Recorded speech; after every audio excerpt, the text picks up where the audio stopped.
I talking? Yeah. Welcome back to RivLo Acres. I'll Here we are today. We're going to be talking about the end wall that we got almost completed on our greenhouse this past fall. We decided to go with some end wall brackets to go on the ends of the 2x4s.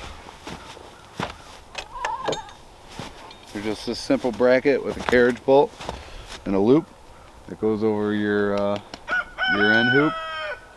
We went with this instead of drilling the way Bootstrap wanted you to do it. Would be you notch this 2x4 here so you have a leg and you butt it up against the end of your end wall hoop. And we didn't want to do that because we didn't want to drill a bunch of holes in our end hoop. So we went with these brackets that we got from the greenhouse company online, which they actually worked really well. All we did was mount our bracket where we knew where our plumb line was for our pieces of 2x4s. Took a rough measurement, fit it in there. It might have took 1 or 2 times to get it cut right to get up there, but we got them in. So in the center here there's going to be a door, and then in the two ends there's going to be windows, but we haven't finished framing that yet. We haven't mounted anything to the ground here yet. It's just floating on the ground on some pea gravel. So once the weather breaks here, we'll start getting hot and heavy on this project again. So, but these are definitely a good option to go with instead of notching and drilling for a carriage bolt to go through your end hoop. We liked them a lot. After you get the first one down, the rest of them go pretty easy. So these end wall brackets are pre-drilled for a small nail or a screw. We went with small nails, the same you would use to nail down like a sheet of plywood on a roof or something like that. So this is the nail we used. It's an 8D smooth shanked sinker, or tiny nail. We did find that it split every now and again, so you do have to be mindful of what 2x4s you use when you're attaching them to these brackets. That way you don't split them.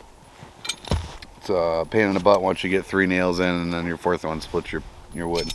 It's not fun.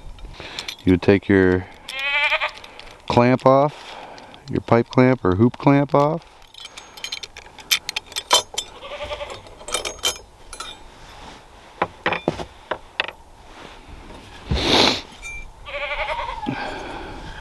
Just slides over the end of your 2x4 like so.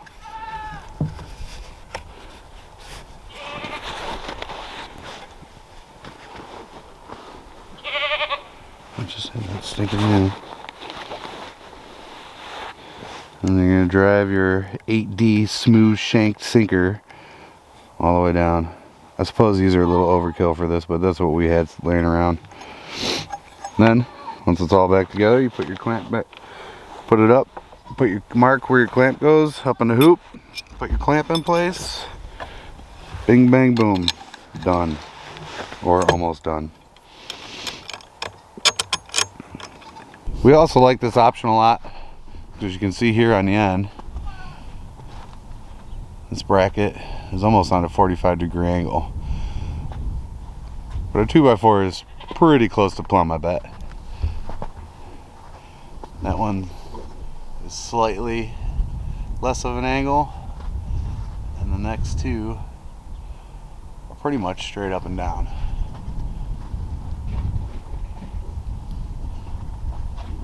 So with that being said, we really liked how these brackets worked out for us.